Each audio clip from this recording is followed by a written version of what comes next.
Magandang hapon mga kapuso. Welcome to the latest edition ng FYI. Kahapon lang nakausap po natin si DILG Secretary General Eduardo Anyo at pinag-usapan po natin yung local law and order issue. At sa mga nakaraan na episodes, na-interview din natin si Prime Minister Mahathir Mohamad, former President and Speaker of the House, Gloria Macapagal-Arroyo, Justice Carpio, several cabinet members. But today, meron tayong special guest. In fact, this is the first time na meron tayong local government official na kakausapin. But it's no less than YORME Isko Moreno. Thank you very much, Mayor. Hi, Professor. Thank It's a pleasure po to... Manonood.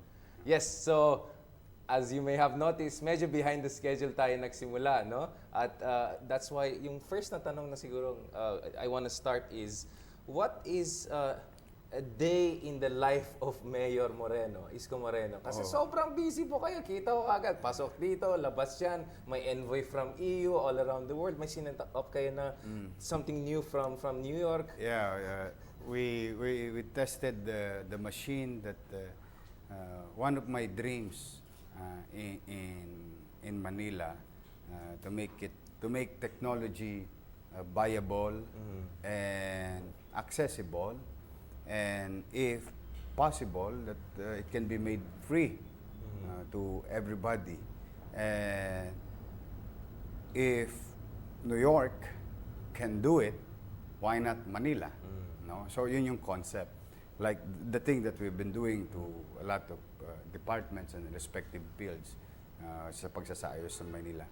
So far na testing namin. So sa mga manonood, mamaya antabayanan ninyo mga 6 o'clock. Ilo-launch natin yung doon sa green open space sa park. No? Dito sa harap ng City Hall. Dito sa harap ng City Hall yung nilinis nating Taytay Island. Yung kawawa naman si Andres Bonifacio. But now clean, clear, with green, and well-lit park for everybody. Now we are adopting technologies to be included in a manner that it is parang bagay sa panahon natin. So yun yung binisita natin. But on a regular day, I would go to the office as early as possible and meet a lot of people. And as early as what? 6 a.m.? Like 6 a.m., 7 a.m. Meet a lot of people, engage with a lot of people, yung ordinaryong tao at mga matataas na tao. At saka, in between, you give directions to specific bureaus or departments of the local government unit. Then we attend to netizen. I provide department heads of the respective fields of commentaries, suggestions of netizens, or even complaints. So interactive ito, no? Tapos we protect their names. We protect, except for humingi ng assistance. No?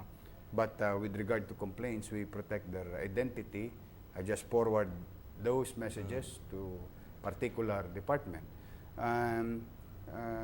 Tapos yung administrative responsibility ng isang mayor. But on a challenging weather condition, no? Minsan konti, may tulog naman. Bagay, wala namang problema sa tulog eh. Yung walang tulog. Ang mahirap yung walang gising. Yan lang.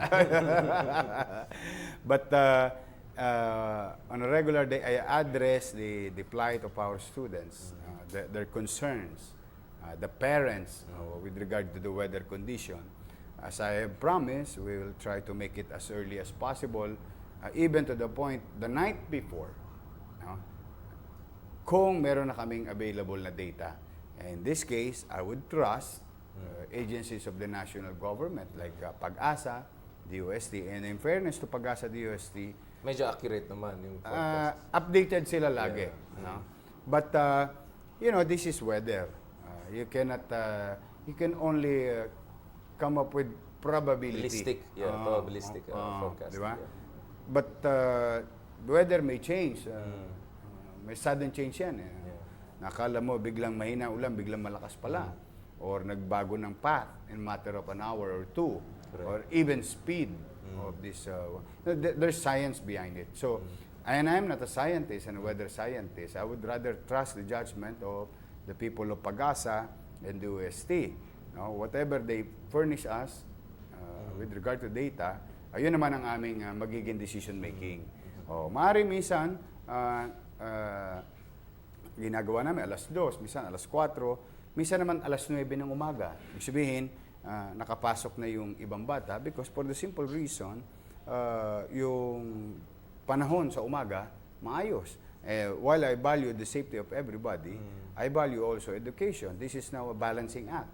So, but if we receive at 10 o'clock in the morning a new update for the afternoon weather, then we cancel the afternoon class. Ganun naman So, siya. real-time governance talaga. Real-time to. Kaya, And data-based. Data-driven public policy. Okay.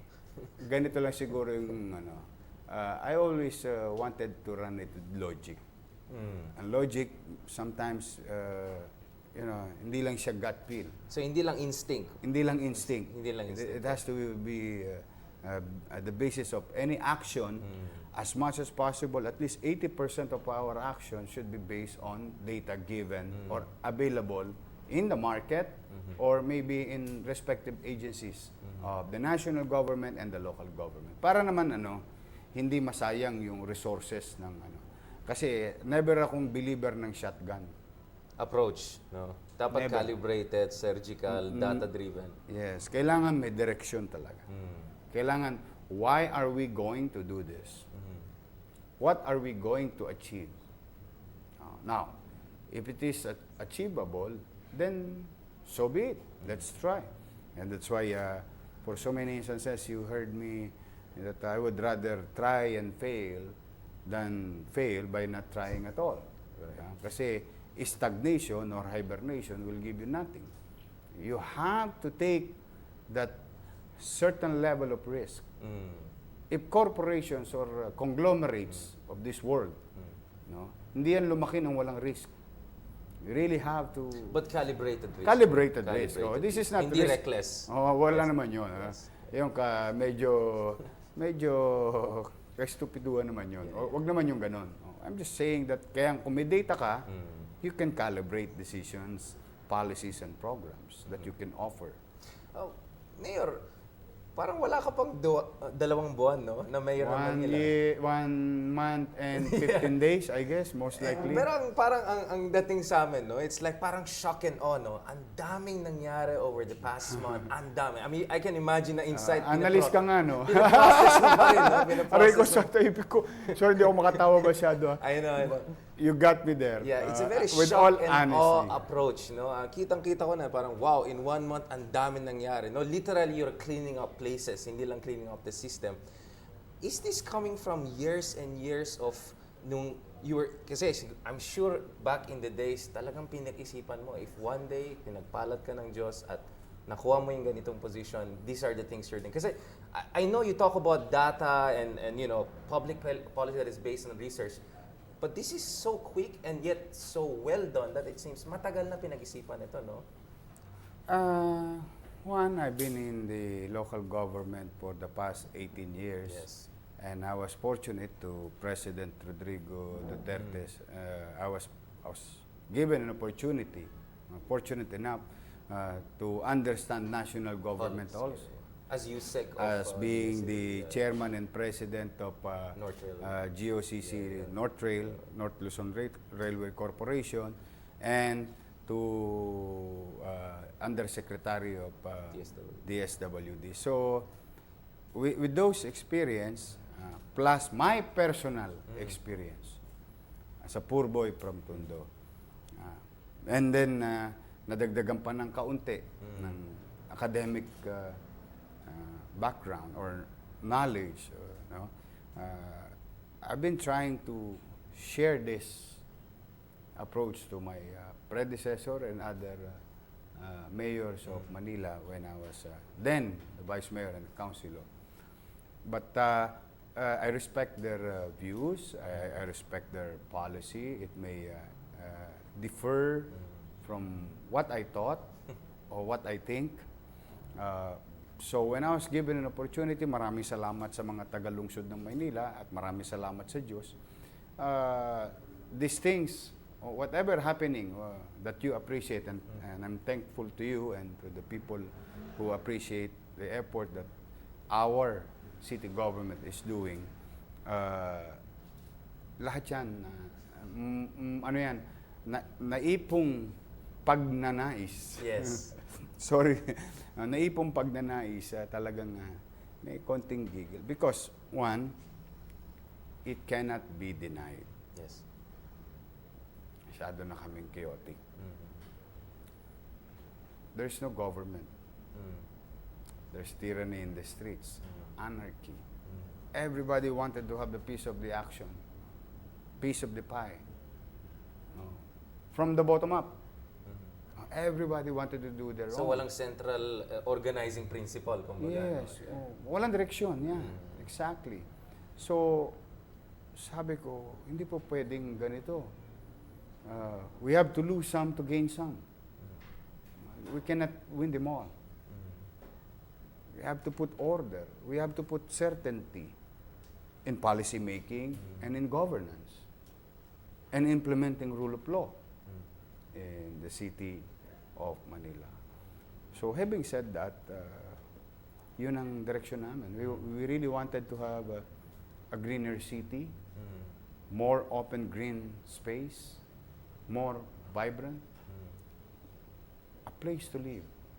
Mayor, are you surprised with the level of attention you're getting? Hindi lang dito sa Manila, hindi lang dito sa Luzon, but it's increasing international, no? Kanina lang, no? May mga ambassadors and envoys from different countries. Nakita ko sa news, but the Russian ambassador was inviting you over, no? May pivot to Russia rin yata, Manila. Like, did you expect this? Ganito magiging response ng everyone, so much goodwill, so much support. And I know it's coming from frustration to kasi, you know, I saw you have a Lee Kuan Yew something there. I'm sorry if I said that. It's okay. But it's my favorite. Pero alam ko, It's sa one of ating my favorite. kasaysayan, you know, back in the days when Singapore was nothing, we were the Singapore of Asia during the Yes. galleon trade. Manila was between the New World and China. So this is an ancient, important city. Hindi lang ito basta-basta. If I'm not syudad, mistaken, I think, I may be wrong, but there was a time even Singapore trying to borrow money from the Philippines.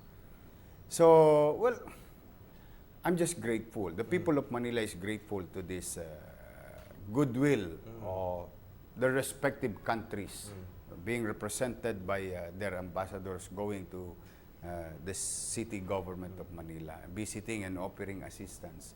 Yes, I guess there's a level of frustration. I can feel it when we talk off record. No?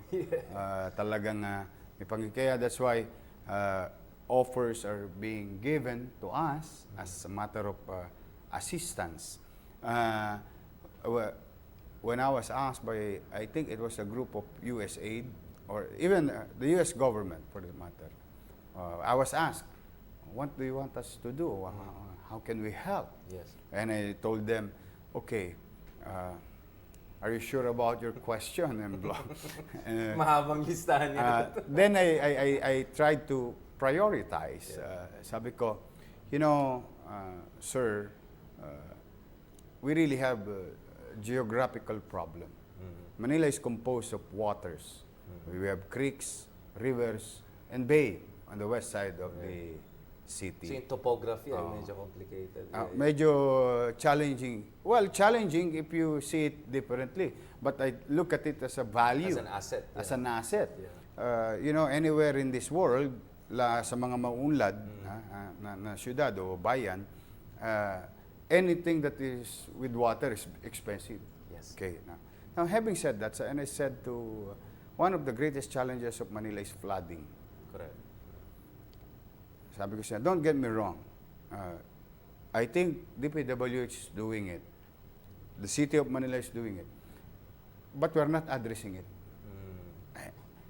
Can I ask you, please, once and for all, can you come up with a study of our drainage system and the entire geography of 43 square kilometers of the city of Manila? I really wanted to resolve flooding in the city. And I think it will not be resolved during my time. Mapping? Yes, Parang ganun, everything, yeah. everything that you know, every available technology. Just come up with a book. Right. A book wherein that can be our Bible for us to channel, address one at a time, offer solution, and put direction that maybe in the next 15 years or 20 years of the city of Manila, our children of tomorrow will not suffer flooding while going to their respective schools. Right. And I want to resolve it. You know, And you believe possible? You think we can do it? I think it's possible. Every year we spend money for drainage system. Every year we spend money for our roads, even DPWH included, no? Including DPWH. But sabi ko nga sa kanya, you know, ironically, we have drainage system and we have a creek. Our street is flooded, but the creek is not full, half full. How come? Drainage system, creeks, rivers, these are natural catch basin. Pinag-aralan. Sabi ko sa kanya, yes, it's logic. Yeah. That's where we put all the waters and everything. You know? That's why it has to be treated because it will end up to Manila Bay or in the sea or in the ocean. But that is the sad part. We have water in the streets, in our streets. We have drainage system, but our creek is not full. So there must be something wrong. And so that's why, if you really wanted to help us, please fund the study. I don't know if it will take you 1 year or 2 years. I just want something that every year, if we are going to spend about 700 million peso in our roads, or drainage system, or clogging, and declogging programs. At least alam ko, in the next 3 years, in the next 6 years, or in the next 9 years, we're addressing it. So, ang feeling niya is maraming stopgap measures, band-aid lang yung mga solution na yan at kailangan natin yung sustained long-term overhaul ng ating basic infrastructure. Yes, no? I believe I think ganun ang nangyayari. Kasi gumagawa naman ng DPWH, gumagawa naman ang Maynila. So yun, at isa naman yung Smart City in Singapore. The other one is study about good practices. The other one is environment. The British ambassador offered greening the city. Now, nakakatuwa lang. Nakakatuwa lang because this is not for me. Yes. This is not for me. This is for the people of Manila. Yeah. And then if I can be an instrument or a bridge for others who wanted to help the city and the people of Manila, then I'll be happy to be the bridge. Anyway, laway lang yun. Wala naman akong puhunan eh. Kapal mooks lang. Tama, kapal nga itong kanan ko dahil namamaga. But the thing is, I don't mind. I don't mind begging. I don't mind asking for help. I'm not asking for myself. I'm asking in behalf of the people of Manila. So, medyo rewind tayo ng konti kasi medyo iba yung ginawa natin dito. Usually, dun sa simula ng interview, tinatanong namin, how did you enter into politics? No, si Prime Minister Martin nga, tinanong namin, paano ka naging politician? Medicine naman tinapos mo. Yung palang sagot niya, hindi siya nakapasa dun sa scholarship ng law, kaya medicine ang kinuha niya. Pero politika talagang gusto niya. So, we do a little bit of a background. Kayo, how did you enter into politics? I mean, I hear a lot of stories. Yung isang story nung nag-perform ka sa Luneta yata in the 90s. Tapos meron kang apparition. We have engagement with Daddy Wawi at that time. Yes. So when is this? 1996? 1997? Mga ganun? Yes. But the thing is, nung tumakbo ako, alam mo, I was asked so many times and I always say, wala lang. You think it's a matter of destiny? You feel there's something speaking to you? God Hindi is naman. speaking Ayoko namang, at least, at the very least, I just joined. I felt so blessed. I came from nothing, literally from the gutter of society. Then all of a sudden, magangang buhay ko, maraming salamat sa GMA 7.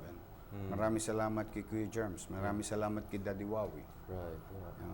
Including Lars and Tiago. these Parang hindi people. ka paniwala yung buhay niya. Masyado siyang, I mean, I'm not questioning. I'm saying it's Yeah. so... It's impossible. It's surreal, right? Parang magical realism. Eh. So yes, you really I came cannot- from Tondo, you really did all yung nagbasurero pa kayo, nagpagpag. Ganito. Is this true? Like, wow. Yung kumain ka ng tira ng tao, Yeah, I mean, sa basurahan. It's hard to believe. You ask my teacher, you ask my classmates, you ask my neighbors, you ask them. They know. But what can I do? Talagang ganun ang buhay. May pinanganganak na mayaman, may gintong kutsara sa bibig ng mga magulang.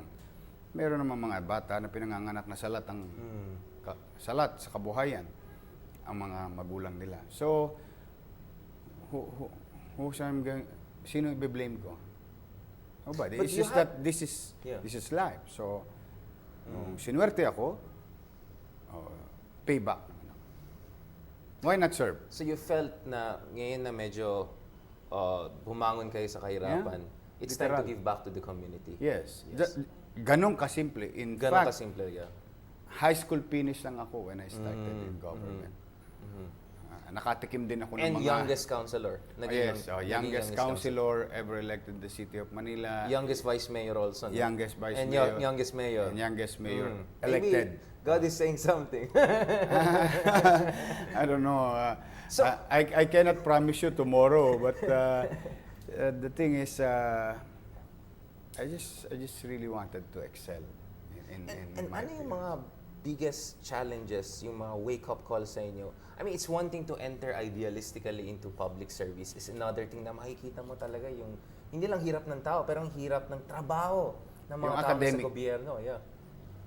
I saw the needs of the academic as a tool. Yung academic needs ng mga tao sa pamahalaan. So malaking bagay din talaga. So I was fortunate that Danny Lacuna, the former Yes. vice mayor, And father of your teammate. father no? of Yeah, Vice Mayor yeah. Hani Lacuna, He mentored you. Yes, and enlightened me to, if you're really into it, sabi niya, kailangan mag-aral ka. So, mabait naman ang tadhana. Why do you think he mentored you? May nakita siya sa inyo in terms of your dedication? Did he tell you anything po? Like, Wala naman. bakit Sabi- kayong pinili niya to mentor siguro- all these counselors and people? Because he's the vice mayor. And I'm a counselor who argues, debate, and try to participate So, in the local na-impress siya, na-impress legislative siya. process. Sino I don't makulit know. na batang to? Sabi niya, mukhang makulit tong batang to. I-channel lang mabuting energy niya. Siguro gusto niya, I don't know with him. Siguro gusto lang niya lihain ako. Right. Yeah. And I'm grateful to former Vice Mayor Danny Lacuna. And Mayor, we were also told, or I've known that there were people na ina-underestimate ka, na high school graduate lang yan, hindi yan marunong mag-English, at least back in the days. Of course, now you're fantastic. How did you cope with that, yung mga ganitong, Well, I'm these still human insults being. yeah. I'm still human being. I'm sure it was hurtful at Yeah, some point, of course. Yeah. Oh, ayoko naman maging parang robot na pagka plastic mo naman na hindi ka nakararamdam ng sakit ng damdamin kapag ka napagsasabihan ka ng hindi maganda. But ang isa pang blessings ko, marami ako naging matandang kaibigan. So Who I mentored you? was guided by principle. By principle in life, on how to approach things. So kaya yun, ikinipit balikat ko na lang and I use it as a challenge. Yung aking pagkukulang na hindi ko naman naikubli at marahil bahagi rin na hindi ko kasalanan, dala lang ng katatayuan ko sa buhay. Gusto ko mag-aral. In fact, gusto ko maging kapitan ng barko. Because I always believe that the only thing for a person para umakyat, ay kailangan niya ng isang tool, and this important tool is education. Without this, wala kang stepping board. Di ba? But, so, kaya yun, sa awa ng Diyos, natugunan ko naman yung kakulangan kong pang-akademya. At hindi yun ginawa ko lang para sa iyo Right. bilang mamamayan. Right. At least, para na rin sa akin course. bilang tao. Oo, and, Personal development. personal development, not only for you, but also to develop myself and make myself more efficient, or be part of the solution instead of pointing fingers, part of giving problems to a problem. I think yun, doon ako sinwerte because of those academic opportunities that was given to me. Mas Sinulit nag-iba yung perspektibo. Mayor, you won almost all of your political battles, No, I except lost. except I except lost the in the one in Senate. 2016. Many Almost peop- there.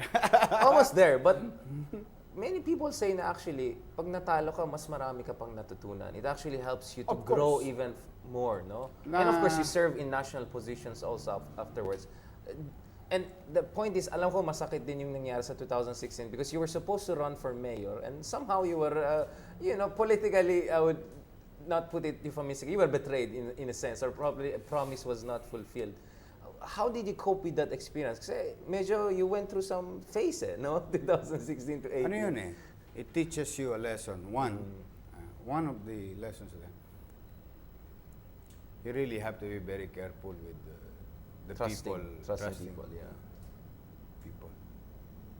I think the It Bible... it doesn't matter whether they used to be the president of the country or they're superstars. You really have to be very careful. That's one thing. But that's water under the bridge. I move on. In fact, I was modest. I'm the first who, said, maraming salamat sa'yo. The following day, when I'm seeing that numbers are, hindi na ako aabot. Although, konting-konti, but hindi na ako aabot. Tanggap kagad. Yeah. Move on. Accept. You failed. Nobody's to blame, kundi ikaw. Wag bitter, move on. Huwag kang kumakain ng ampalaya sa politika. Because ang ampalaya maganda yan sa diabetes. No, hindi yan maganda sa buhay. Pinakbet yung mga food namin. Hindi yan maganda sa buhay. So, tayo, I move on, read some materials, develop myself in a coffee shop, psychologically, emotionally, and muni-muni. Yun ang pinakamalagandang parte nga pala ng pagkakadapa ng tao. Kaya yung pagkakadapa, minsan para lang yung preno. Yeah. Preno lang, parang It's a hinto lang. setup to grow up. Yes, Yeah, so it's a parang setup to gano'n grow na up, there are always two sides of the coin. Correct. Of the coin, no? Kaya depende sa mindset mo o perspective mo. Mayor, ano sa tingin niyo? Because I've heard you said something like mahalaga yung self-public projection ng isang leader. Kayo po, medyo galing sa Tondo, sabi nyo, sa nanay nyo, medyo nakuha yung waray ba yan? Waray-waray palaban, na medyo palaban na side. But nonetheless, napansin ko, very ingat kayo dun sa public statements nyo. You try to calibrate your language. Even though nakikita ko frustrated kayo. Is it important for a leader to be careful with what they say and their words and all? Or Yes. authentic if you just say whatever you want? Anong philosophy niyo po dyan? One, as a general rule, As a general rule, yes. you really have to be very careful. Especially in a particular position. Two, Dahil, kasi it's going to be a policy. so the word of an executive will become A the policy. policy of the government. Yes, yes. Without even writing it. Correct. Because a lot of people down the line would always use and utilize words coming from your mouth. And it may send you, or you might be sending Yes. The wrong signal or the wrong signal. Sabi niya, hindi yan ang order ko. Ito ang order ko. Ganyan. No? So, that's why, So as a people will general, suffer. Yeah, as a general. As a general, pangkalahatan yan. Yeah. Kahit anong kulay, anong lahi, Anong o position. anong Yeah. forms of government, Yes. whether it is parliamentary, Presidential. everything. No? Two, you have to be human. In what Kailangan sense? makita ka pa rin ng tao na marunong ka magalit. Pag mali, nagagalit ka eh. Yeah. But you have to control it in a way. Kailangan makita pa rin kung anong totoo ka. If there's one good thing about President Duterte, inano niya, nilalabas niya yung kanyang damdamin towards a situation. So you're emotionally transparent to a certain degree dapat. Yes, kasi yun yung relatable eh. Correct. Kasi yun yung normal. Hindi yung Ang parating abnormal, yung poker face may pa. gulo na, Oo. poker face ka pa. Yeah. Depende yun sa sitwasyon. It's being taught also in political management Yeah. on how to deal with certain circumstances in public speaking. Kasi meron kang kailangan tawagong what we call white lies. Correct. Because you don't want to create more Panic. panic. Yes, Di ba? Meron ka talagang ikinukubli na hindi dahil sa intensyon may masama. So yung trabaho ng leader is also emotional management dun sa public. No? Talagang How to channel it in the right direction. Oo, kaya magandang mag-ingat, tapos maging totoo, and kailangan calibrated din. You really have to calibrate yourself. Ako, katulad ko, kumisan, lumalabas yung naturalesa ko. Yes. So, kasi ayoko naman talaga magkubli. Correct. But I really have to be firm in certain policies so that it will have an end game. Kasi while you bend sometimes, thinking like kawayan. Alam mo, kaya yung kawayan, kaya matibay sa bagyo yan. Kasi pwede mag-adjust. Kasi nag-a-adjust siya minsan. Yes. During trouble times, he bends. Pero, Flexible but firm. yes. Flexible. Unlike yung mga nara, mga Mag-break matigas yan. tumitila po niyan, di ba? Because anong tawag diyan na matigas ang ulo. Pasaway. Matigas ang ulo. So when you look at kawayan as a matter of metaphor in governance, sometimes So firm yung foundation pero firm ka talaga. flexible yung channeling. Kasi, that's a good metaphor. Kasi ano yan it may vary. You know, an insurgency in Afghanistan and an insurgency in Mindanao, different. it's different, but it's armed conflict. Both. Pag tinignan mo siya, general principle, armed conflict to. But iba kasi ang issue dito, iba ang issue dito. So, hindi mo yan pwedeng gamitin na limbawa. Let's just say, I'll use the American way of dealing it. I'll deal it with here in Mindanao. Hindi pwede. Hindi pwede.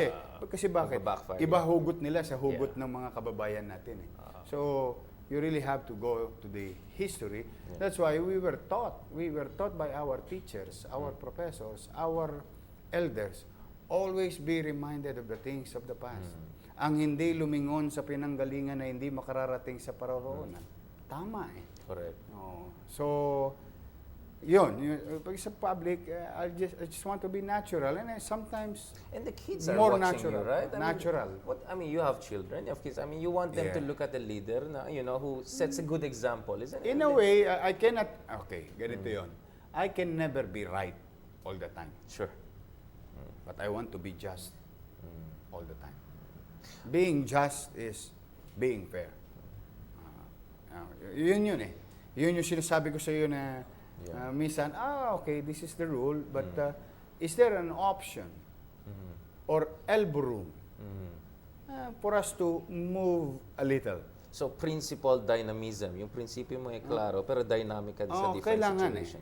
Hindi pa pwedeng straight because, all the way straight because baka nawawala na yung compassion. Yeah.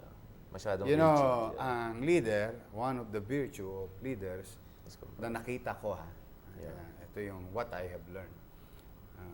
While they use this, they also use this. Kasi this is for the people. This is for the law. Right. For the books. This is governance. So if you mix it together, then I think you will be somewhat being just. So warm heart and cool thought and mind. That's why you saw me forgiving a person in front of a live broadcast. Right.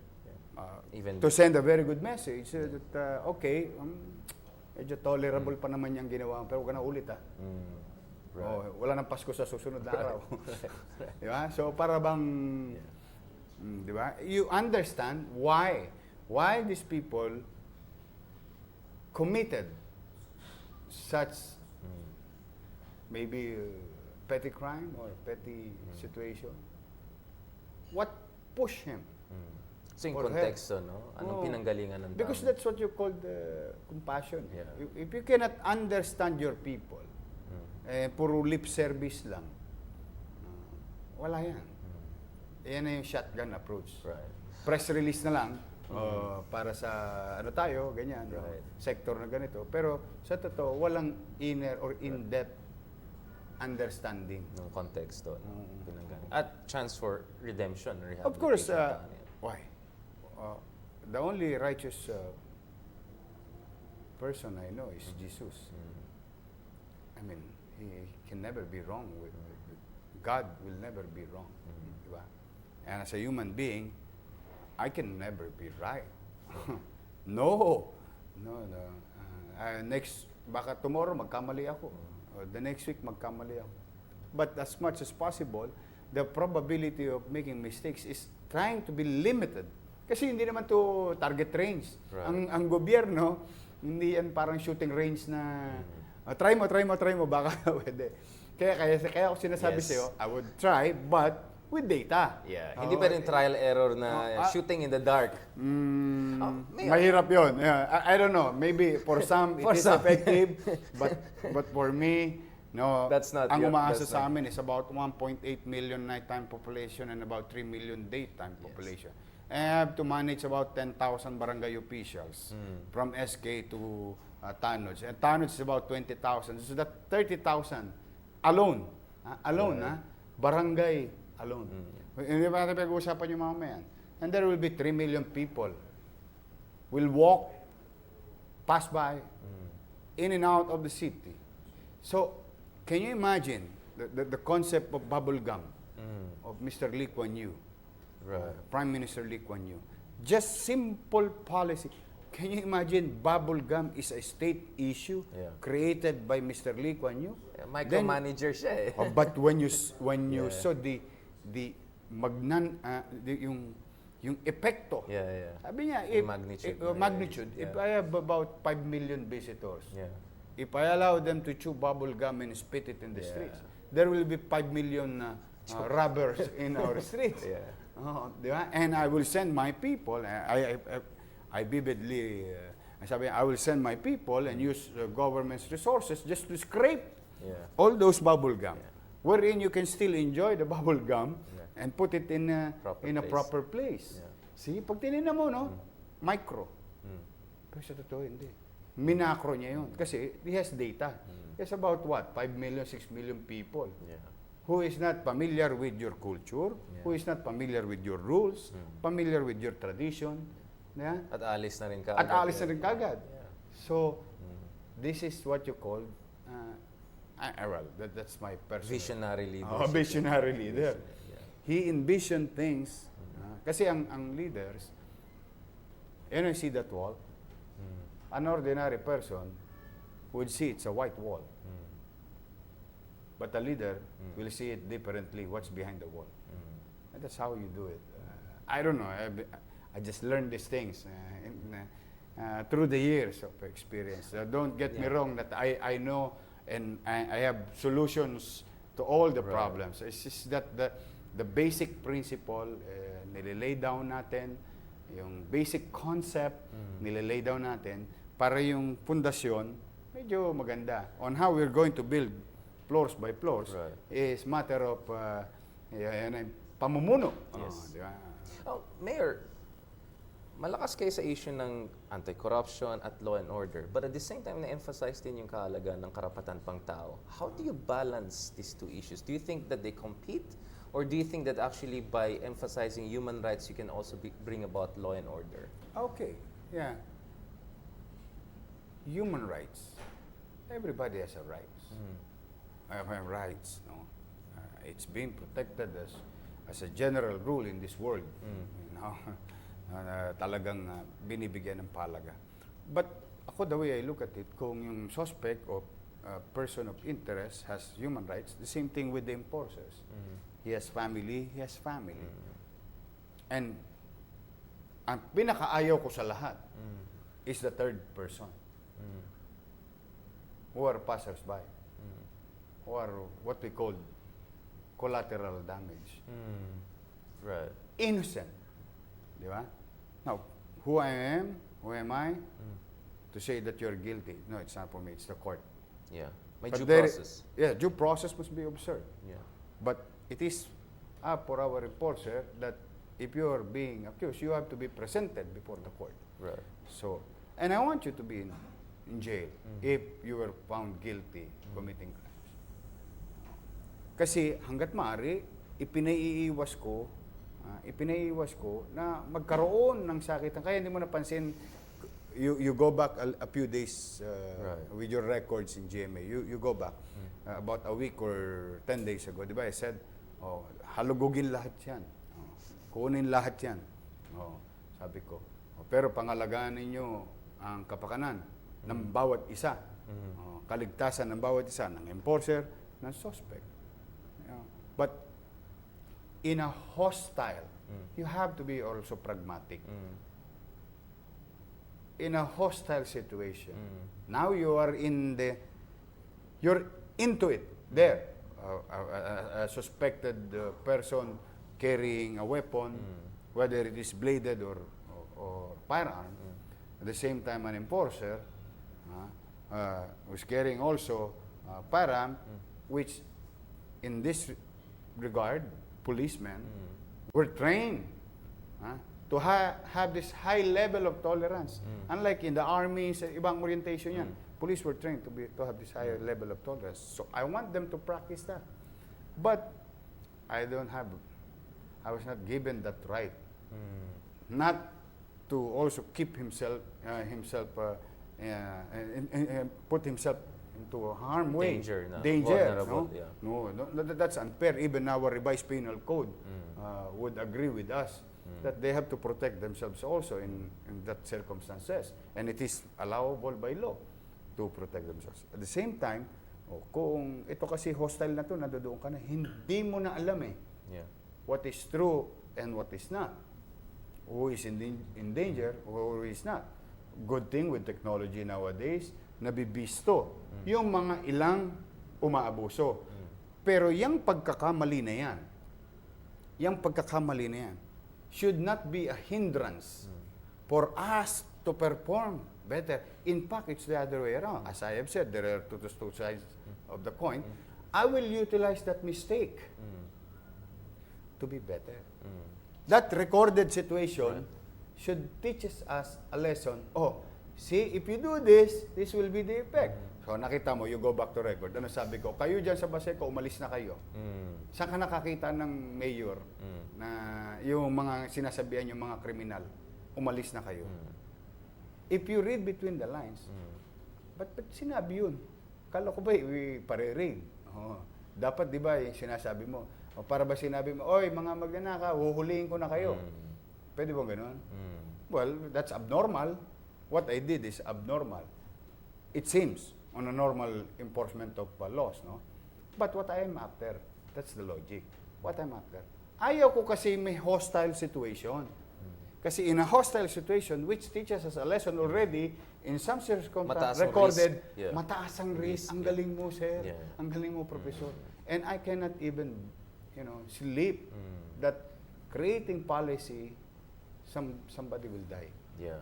Ano yun? Laling collateral damage po. Mahal Lalo na yung third person, third party. Mas masakit yun. Bata, which is nangyayari, madalas yan, mga walang malay, inosente. Mayor, can I say that you have a zero tolerance for extrajudicial killings? I don't like EJK. I don't like EJK. As far as July 1 and up to date, wala ka namang mapapabalik. Exactly. I mean, sa awa naman ng Diyos. I mean, I don't think of this as a holy...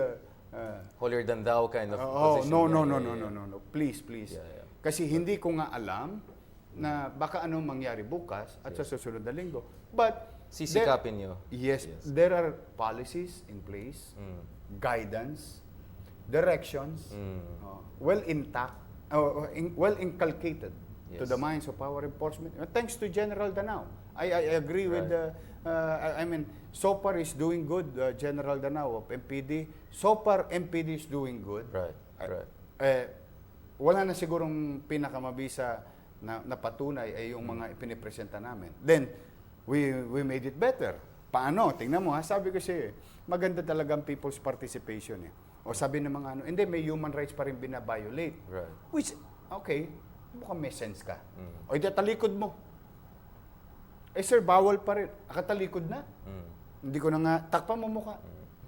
The logic behind presenting these people is to show you, professor, that you will go to your school and teach the kids. Or the mother and the father will go to work. Or maybe his children walking down the street. That things are being done. Yes. They're safe. The mayor is doing his job. Yeah. I'm just saying that everybody's trying to do their job. Right. And this is suspected criminals will be presented before the court. And due process are being observed. And they're safe. The warm body. So it's a demonstration effect to reassure the society. They reassure that there is law and order. We are not only running after peace and order. That because in a civilized world, in a civilized time, we must be guided by law and order. Right. Without it, there will be anarchy, chaos, abuse, and tyranny.